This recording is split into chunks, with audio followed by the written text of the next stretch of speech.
ابو سفیان کو کیسر روم نے ہرکل نے اپنے دربار میں کھڑا کر کے کہا ابو سفیان ابھی کلمہ نہیں پڑھتے تھے،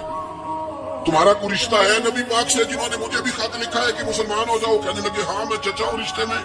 کہا وہ کیسے ہے پیغمبر؟ تو ابو سفیان کہتے ہیں چونکہ میں مخالف تھا، میں نے وہ ساری باتیں کی جو ہم ان کے خلاف کرتے تھے۔ اس نے آخری بات پوچھی، اس نے کہا ابو سفیان یہ بتا کہ وہ جنہوں نے اعلان نبوت کیا ہے کیا کبھی انہوں نے جھوٹ بھی بولا ہے؟ ابو سفیان کہتے ہیں کہ ایک منٹ کے لیے میں نے کہا کہہ دوں،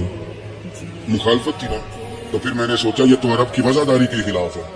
عرب میں سے تو کوئی جھوٹ بولنا پسند ہی نہیں کرتا، اور پھر میں اگر حضور کو معاذ اللہ جادوگر شاعر کہوں گا تو شاید کسی کو ایک منٹ کے لیے متوجہ کر سکوں، اور نبی پاک نے جھوٹ بولا ہے، یہ تو مانے گا ہی کوئی نہیں۔ کہتے ہیں بادشاہ نے پھر زور دے کے کہا سردار بتاتے کیوں نہیں، کیا کبھی انہوں نے جھوٹ بھی بولا ہے؟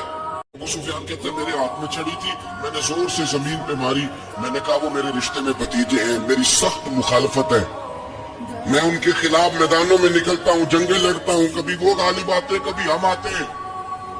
لیکن میرے سامنے وہ پیدا ہوئے، میں نے ماں کی گود میں بھی دیکھا، دادا کے کندھوں میں بھی دیکھا، چچا کے گھر میں بھی دیکھا،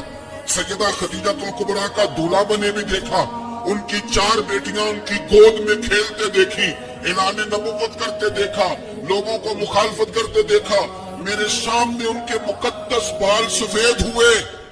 میرا اختلاف اپنی جگہ، اور بادشاہ میں قسم اٹھا کے کہہ سکتا ہوں اس محبوب کی زبان سے جب بھی نکلا ہے حق اور سچ نکلا ہے۔